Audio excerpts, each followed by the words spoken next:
I hope you guys had a good time last night. Yeah. You don't have to tell me all the stories. I don't expect you to share them with me, but I'm glad you got out and about, got to see the waterfront, got to see a little bit of the downtown restaurant scene and all that. And you can tell there's a lot of activity going on, especially on the waterfront.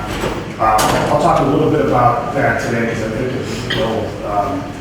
It just for no other reason, just to add a little bit of context to the work here and how that work in similar ways can dovetail with where all of you guys are from. Rachel, I really appreciate the welcome today and said I'm glad you had fun, and having fun is part of the point, and I'll say it and I'll tell you why.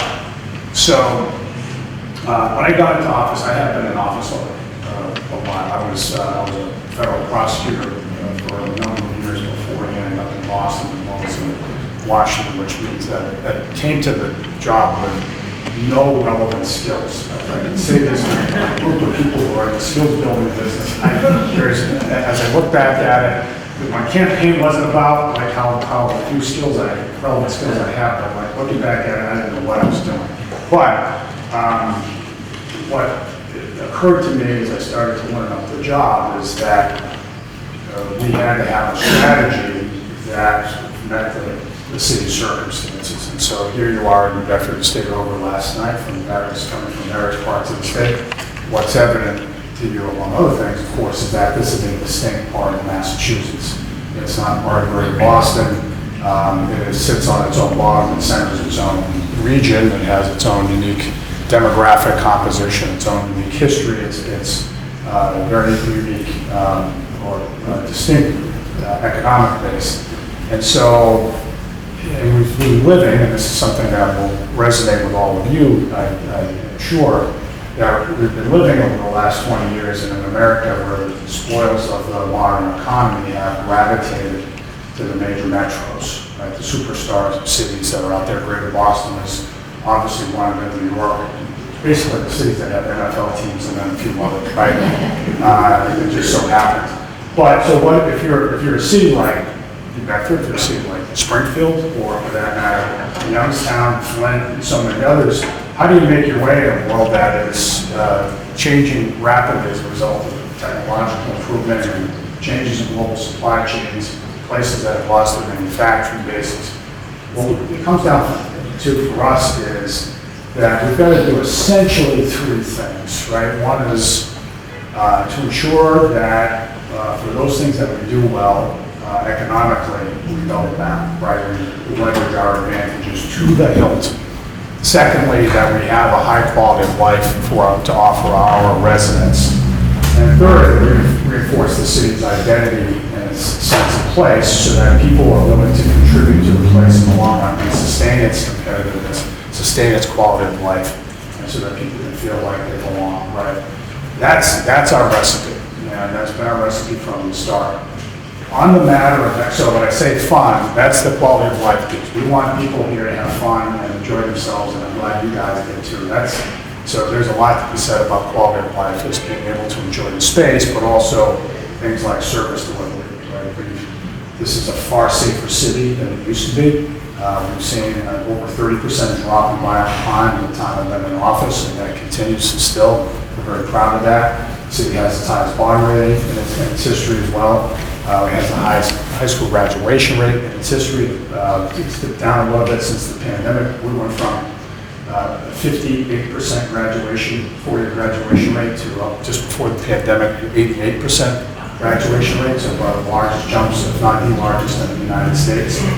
Built parks, we've done all sorts of neighborhood improvements. You've seen a corridor right here on Union Street that has been done a major facelift, so that in the last few years through a pair of MassWorks grants that intersects with the waterfront in a very compelling way. So all these quality of life things matter, especially at a time when Americans can live anywhere and work anywhere. And again, this is up your alley.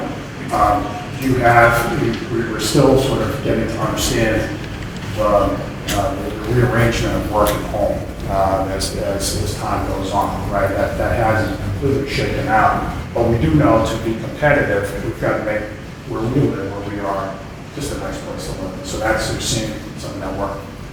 On the matter of economic competitiveness, we have oriented ourselves to beating the competition and those things that we do well.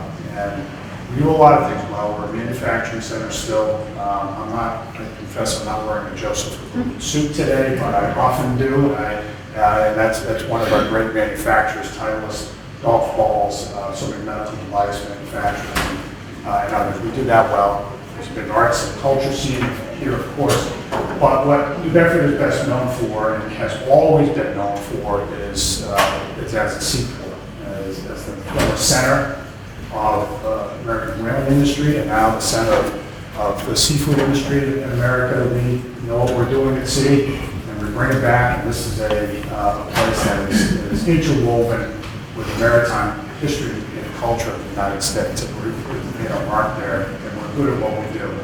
And so as we look, as we have over the last few years, to understanding how we can parlay that know-how and those skills and all the relevant advantages of geographic proximity to things out on the water, offshore wind has been as you've gotten a first-hand look at, been a big priority of ours. It is an industry that's been maturing for 30 years in Northern Europe, and as many of you know, is gravitating to the United States now. Just 2 weeks ago, the first components of the first commercial scale offshore wind project in the United States, Vineyard Wind, arrived here in the port of New Bedford. So it's on, it's happening, and we're proud to be launching it. We know that this is an industry that is heavily capitalized. That's a $3.2 billion project, and there are more than a dozen projects that's in some level of permitting right now on the East Coast. We want to grab as much of that as possible, but we also want to use offshore industry as an opportunity to become even more multifaceted as a maritime center. So that means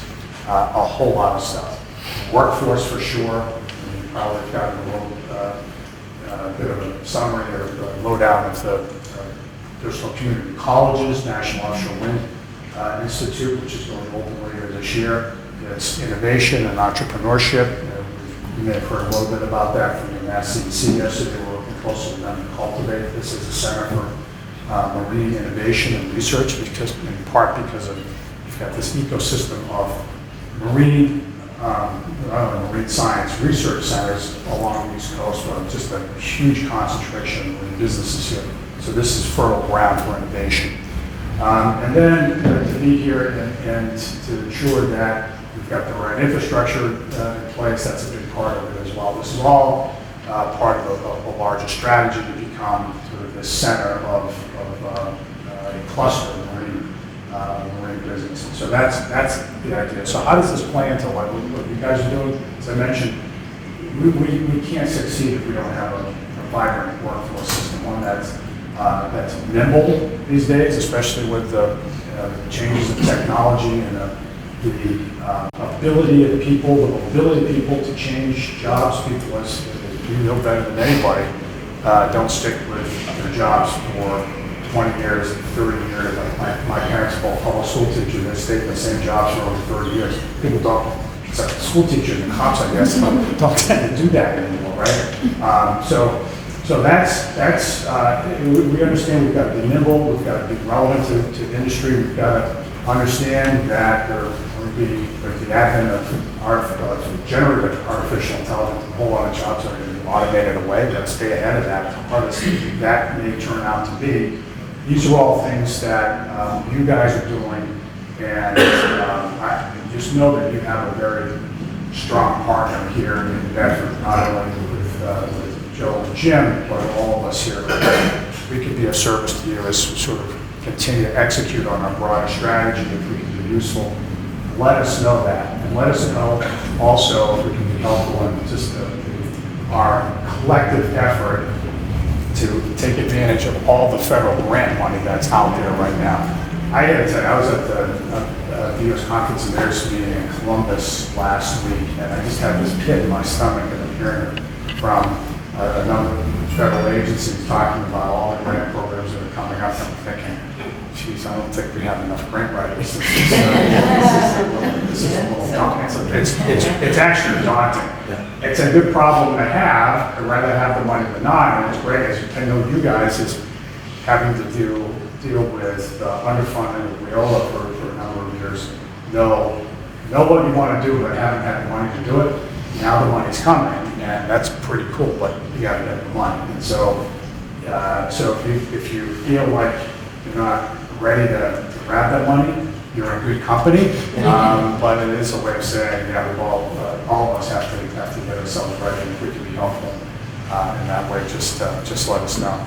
The last thing I'll just say is, I hope you stick around. It's Friday night. There's always a ton going on. We have our summer concert series starting up. I think it's tonight down on Lower Union Street where you were last night. There's stuff going on over at the Z, so it'll be pretty helpful tonight and take a look at what's going on the waterfront. There's a lot happening there right now, and it's supposed to be nice out tonight, so it's always good to check out Cisco. Joe, did they go to Cisco? Or? We were originally going to go to Cisco, but we switched it to Core. All right, so Cisco's a pretty big tank as well. If you want to see the boats go by, and if anybody's familiar with Cisco has a place in, I think they have one in Boston. There's one of the original ones in there. Down here is better. Bedford's is the best. Down here is better. I'll tell you what, so it opened 2 years ago now. This has never happened to me, probably will never happen again. I went for, as mayors do, I went to do the ribbon cutting, and I was preempted in the announcement as the place was profiled that morning on Good Morning America. I saw the Good Morning America like this. I didn't even cut the ribbon. That's not fair. So, but it's a cool place. So, but there's plenty of stuff that can do. Please, Joe and Jim can certainly give you the right places to go. I would be happy to give you restaurant recommendations off the record. On the record, I don't play favorites. But anyway, enjoy yourselves here. You guys are doing great work, and really important work these days as our workforce is heading in many different directions. And but you guys are going to lead the way and make it happen for so many people who are looking for opportunity. So thanks for what you do. Thank you.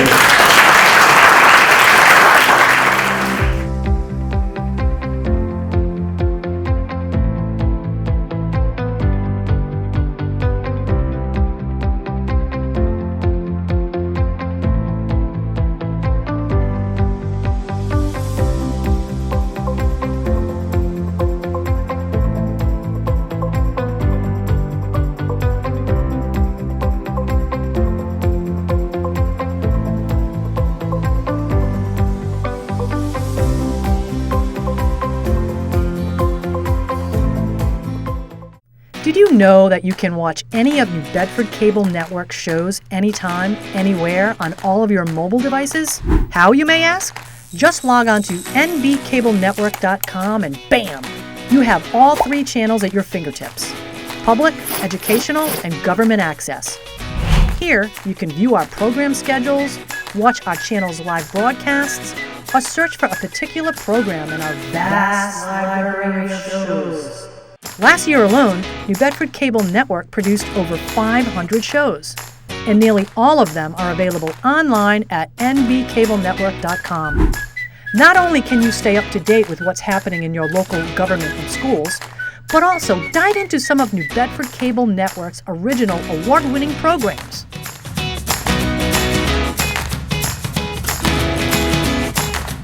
So check us out at nbcablenetwork.com.